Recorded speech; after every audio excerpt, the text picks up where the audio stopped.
In another video, I showed you how to make annotations that allow you to click actually away from YouTube out to another website, to your associated website. That's the website that's associated with this YouTube account. Now that's great if you own that website and so you can make it the associated website on your YouTube account. But what if you don't? What if you're advertising for someone else's website, you don't have control of that, or you're only advertising affiliate offers, you don't even have a website? What do you do then? Well, there is a solution for that. It's called a call to action overlay. And I can show you on another video here.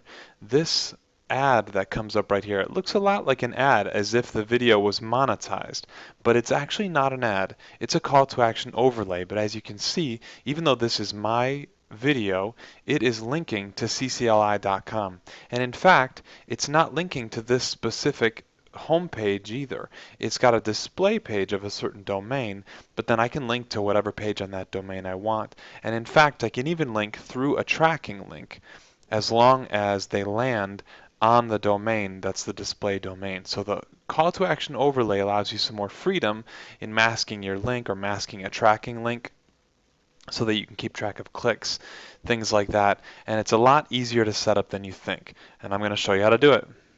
I'm here in my video manager and I'm going to add this call to action overlay to this video right here. I actually can't do that yet and I'm going to show you why. If I go in and click on edit, and I'm just under info and settings here, I can edit the basic info, I can edit the monetization settings, and I can edit the advanced settings. Now what I'm going to show you how to do is how to add another tab here that's a call to action overlay, and that's what I need to add. The way you actually do that is that the call to action overlay is only allowed on videos that are being actively promoted in YouTube pay-per-click advertising. And so you're going to have to actually advertise the video with an AdWords account. The thing is, you can set it up in such a way that it costs you almost no money, a maximum of 30 cents per month, in order to have that call to action overlay appear on your video. So even though you are going to have an AdWords account and be advertising this video, you can do it in what I like to call lockdown mode, which means it costs you very little money, and yet that call to action overlay continues to appear there. So your first step, if you don't have one, is to set up a Google AdWords account. I'm not going to cover that in this video. I will mention that you will need a credit card to enter for the billing information for the AdWords account. Even though this is going to cost you only 30 cents a month and possibly even less, you do have to have a credit card. You do have to enter that in your billing information when you set up your AdWords account. It does not have to be on the same Google account as your YouTube account. You can actually be working with two separate accounts and this technique will still work. So just to mention that as well. So you're going to log into your AdWords account. You're going to go to campaigns and you're going to start a new campaign. You're going to click on this little drop down and you're going to set up an online video campaign. That's the type of campaign that allows you to set this up for YouTube advertising. So I'm just going to call this online video campaign. I'll just call it online video 1. For the budget, you want to enter 1 cent per day, okay? And this is important. This is part of the concept of keeping your campaign locked down so it costs you very little money, okay? Delivery method, I always recommend that you make it standard, although in this case it's not really going to matter very much because your ads are going to be showing very little. Choose your location. This is going to be different depending on the different people. Now again, as I mentioned, this is sort of this lockdown technique. Your ads aren't going to be showing very much. So I'm kind of breezing through this because setting up and really optimizing a pay-per-click campaign for YouTube is just kind of outside the scope of this video. I'm just showing the very basics in order to get that call to action overlay on there. So that's kind of the focus of this. So I'm going to set it in United States. Targeting English is just fine. And I am going to skip setting up my ad at this moment. I'm also going to skip these other, ad delivery, device targeting, scheduling. I'm not going to worry about that right now. So I'm going to save and continue.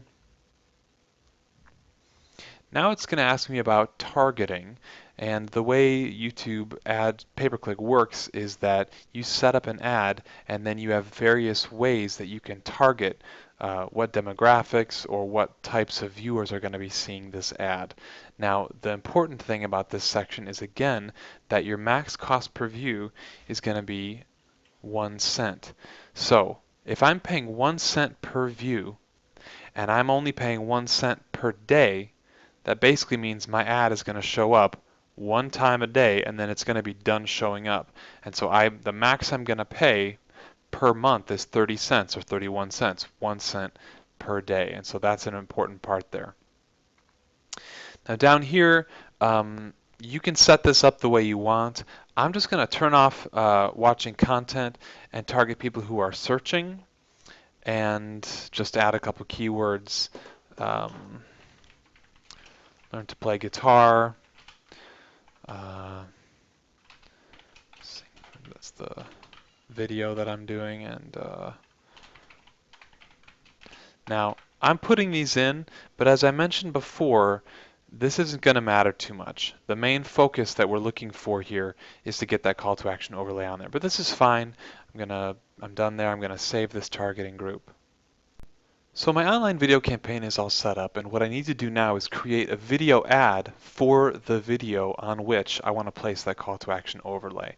So I'm going to scroll down here and go to a new video ad. And first off, I'm going to select that video. I'm going to enter, this is the name of the channel that the video is on. If I hit go, then the videos from that channel are going to show up. And I can go ahead and select this one. Okay, it takes me to this next setup here, and what I recommend is that you do not use automatic, you use let me choose, and not in stream and not in display.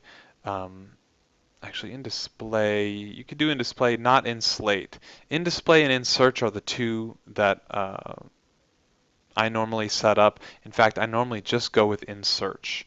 And so that means if somebody's searching YouTube for certain keywords, it'll show up. But again, I know I'm kind of hitting this home hard, but this ad is not going to be showing up very much. This is just really to get that call to action overlay on there. So setting up this ad in this way is kind of making sure it's not going to cost me a lot of money, but really with my budget set so low, it's not really going to be too big of a deal. So I need to set up some kind of headline here. Okay, I've got my ad set up there. Under advanced ad attributes, I'm going to say take it to the watch page when someone clicks on that ad, and targeting groups, I had just set up some targeting groups, and I only have one targeting group in there, but if you were setting this up with multiple targeting groups, you'd choose a different one, and then I'm going to save it.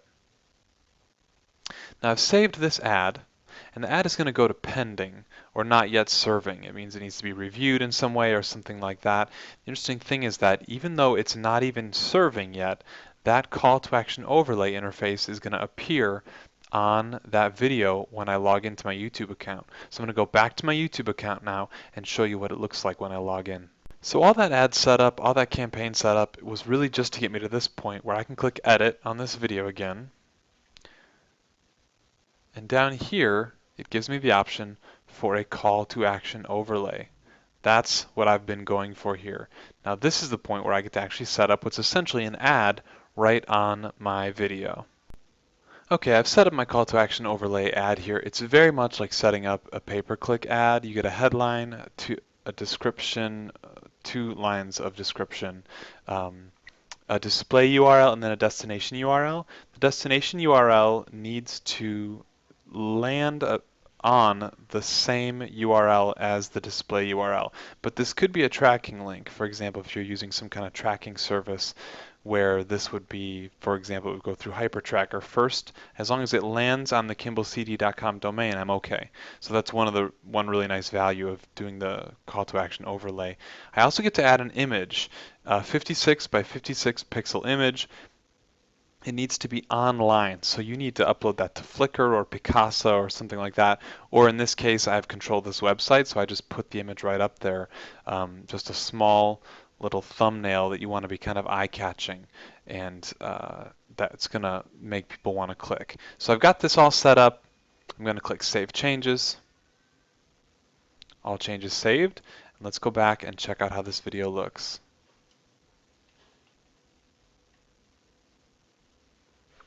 And there it is. So there's my ad, more of my music here, like what you hear. Check out my photos album here, kimballcd.com, and I've got my cool little image there. And so this is what you want to do, especially if you're an affiliate and you're linking to someone else's website. Also, you can just see that there are some values over an external linking annotation in that you get to add a little image there, you get to add a tracking link, things like that. So there are reasons that you'd want to do a call to action overlay besides just if you don't have control of the website that you're linking to. It's a really powerful technique. It puts that link right there on top of your video, and that's how you do it.